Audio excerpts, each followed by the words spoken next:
सवाल ये था कि क्या हम कामरान गुलाम को एक मैच पे जज करें या ना करें, करना चाहिए। उसकी रीजन ये है कि सदफ मैं हमेशा एक चीज कहता हूं कि किसी भी मंजिल की तरफ आप पहुंचेंगे या नहीं पहुंचेंगे उसके लिए वो एक अलग चीज है, उसके लिए आपको टाइम देना चाहिए। लेकिन जो आपके कदम उठ रहे होते हैं वो देख के आप बता देते हैं कि आपकी सोच और अप्रोच क्या है। कामरान गुलाम ने 1 सेंचुरी की है जब आए थे पहले ही टेस्ट में, उसके बाद 150 अभी तक की है। लेकिन वो वहां पर साउथ अफ्रीकन को स्लेज करते भी नजर आए, एग्रेशन भी शो करते नजर आए, शॉट्स वो खेलते नजर आए जो टेस्ट मैच में नहीं खेले जाते, हालांकि इनका फर्स्ट क्लास का एक्सपीरियंस है। ज्यादा नाम बना रहा है। और फिर दूसरी चीज ये है कि ये देखें सदफ, ये बॉल देखें, simple, he is top rated batsman. और उनके ये इसलिए नहीं कि उन्होंने शॉट मिस किया, बल्कि हुआ ये है इस बॉल पे कि उनका बैकफुट जो बजाय स्टिल मूव कर रहा था जब उन्होंने बॉल के साथ खेला। फिर दूसरी चीज ये है कि जब वो खेलने के लिए आगे गए तो he was neither forward neither backward. तो तौसीफ अहमद साहब में ज्वाइन करें, हमारे साथ हैं टेस्ट क्रिकेटर मायनाज पाकिस्तान से बात करते हैं। तौसीफ साहब, सबसे पहला सवाल आपके लिए, जाहिर है हमारे लिए भी डिसअपॉइंटिंग रहा थ्रू आउट जो परफॉर्मेंस रही, लेकिन सेकंड इनिंग से कुछ होप बनी थी, मगर जाहिर है इतना रन्स का पहाड़ था साउथ अफ्रीका का जो फॉलो ऑन था हमारे लिए, वो मुश्किल हो गया था। तो ओवरऑल क्या कहिएगा फर्स्ट इनिंग से अगर हम स्टार्ट करें? शुक्रिया सतीश साहब और सदफ। बात यह है कि हमें बुलाने की आपको जरूरत ही नहीं है इतनी सुबह सुबह, इसलिए कि सारी बातें जो आपने कर ली टू दी पॉइंट बातें हैं, वही बातें मैं दोहराऊंगा तो फायदा नहीं है उसका। तो उस लिहाज से मैं तजुर्बा बोलेगा, हम अभी सीख रहे हैं भाई, हम तो आपसे ही सीख रहे हैं। नहीं सही है, आपने बिल्कुल ठीक कहा कि हर मैच की पहली इनिंग जो होती है बड़ी अहम होती है, और जाहिर है कि साउथ अफ्रीकन ने जिस तरह खेला और फिर हमने उसके बाद खेला, अगर हम फर्स्ट इनिंग में काफी खेल जाते अच्छा तो हमारे लिए बहुत ही अच्छा हो जाता। और फिर आपने दूसरी बात भी की कि अगर हम जो है बाद में डेफिनेटली शान ने बहुत अच्छा खेला, क्योंकि कप्तानी पे उनके तलवार लटकी हुई थी, उस लिहाज से भी काफी काम ठीक हो गया, क्योंकि हमारे यहाँ तो एकदम शुरू हो जाते हैं ना सब। बाबर खेले, एक 50 किए थे, एक 80 किए अपनी जगह, बट है असल बात यह है कि वही वाली बात आपने बिल्कुल ठीक कही कि अगर यहाँ पर हम 60 रन की हमने और बहुत ही उम्दा बैटिंग की, बैटिंग के लिए साजगार थी ये पिच, इसमें कोई बुराई थी नहीं। It was a paradise. As usual जिन लोगों के लिए आपने नाम लिए उन्होंने बहुत ही खराब क्रिकेट, अभी आए हैं आप आन के आपके विकेट पे खड़े हो जाओ आप फिर रिजवान को देख के मुझे लग रहा है ये काम किया, रिजवान ने भी एक इसी तरह की शॉट आपने देखा था मारी थी आगे बढ़ के। और उस वक्त तो कहने का मतलब तौसीफ भाई मैं अच्छे पॉइंट टू पॉइंट आपके पास आऊंगा। कामरान गुलाम को जब हम लेके आए टीम में आए, और जाहिर है कि everybody was talking about him. I remember शायद हाशमी साहब सेइंग कि 4 साल से वो दरवाजे खटखटा रहे हैं, ही इज कंसिस्टेंट। जो फर्स्ट क्लास खेलते हैं या जो इस तरह के मतलब मैचेस खेलते हैं तो उनका टेम्परामेंट अच्छा होता है। टेस्ट मैच में सारा खेल ही पेशेंस का है कि बाहर जाती हुई गेंदों को ना छेड़ा जाए।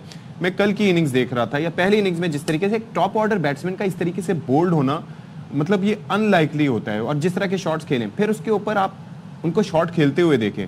यानसन की बॉल पर जिस तरह बोल्ड हुए थे, अभी रबादा की बॉल पे बोल्ड हुए जिस तरीके से कि उनकी फुट मूवमेंट या जिस तरीके से बॉल के पिच पे आके आप जिस तरह से खेलते हैं, that he was nowhere near. क्या वजह आपको नजर आती है इतना मीडियोकर तरीके से आउट होना? आउट तो इंसान हो ही जाता है, लेकिन इतना मीडियोकर तरीके से आउट होना?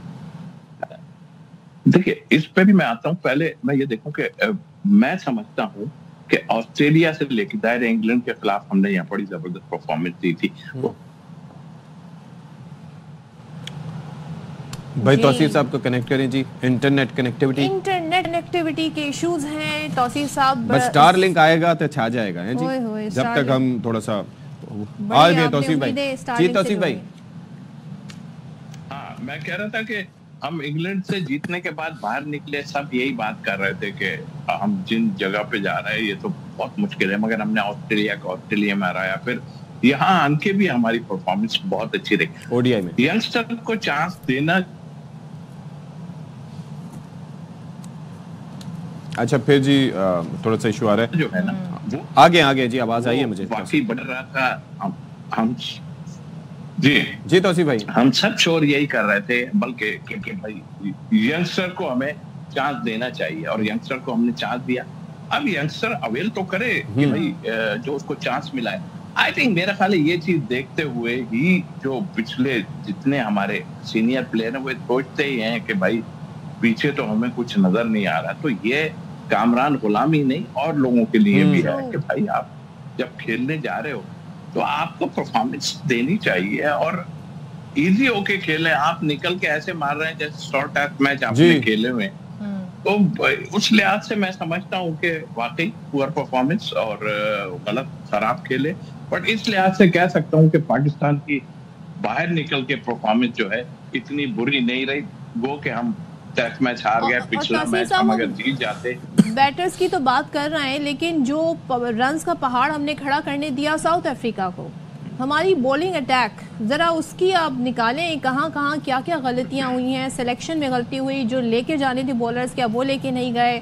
लोग साजिद की बात कर रहे हैं, नौमान को नहीं खिलाया। I mean, वो केशव महाराज ने सही साबित किया ना, the way he bowled, and वहां पर स्पिनर्स के लिए यहाँ पर साजगार थी किसी हद तक की विकेट। देखिए अब्बास की जहां तक बात करें उस पर बड़ी बात हो रही है, जाहिर है उसकी पेस नहीं है, हमें भी पता है। 3 साल बाद उसको लेके आए थे, बट इस टाइप की पिचों का बड़ा अच्छा बॉलर है वो, और नजर भी आया।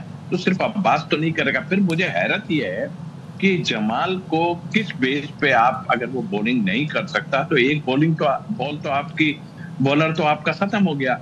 फिर आपने जो कॉम्बिनेशन खिलाया, आकिब डेफिनेटली आए, उन्होंने कुछ अच्छे डिसीजन भी ले, लेकिन यहाँ आके आपने जो है मेरा ख्याल है लेफ्ट आर्म स्पिनर खेलना चाहिए था। और बैटिंग तो हमारी, सबको ये था कि बैटिंग हमारी फेल होगी, बट देखें आप महाराज को उन्होंने खिलाया गो के। ऑलराइट जी, there is some issue again. सच नहीं, लेकिन क्रूशियल टाइम पे उन्होंने विकेटें ली। यस, उन्होंने विकेटें ली when it was needed the most. Thank you so much. बात तो हमें मजीद नहीं थी, लेकिन कुछ कनेक्टिविटी के इश्यूज काफ़ी आ रहे हैं तो इसकी वजह से। अच्छा जी,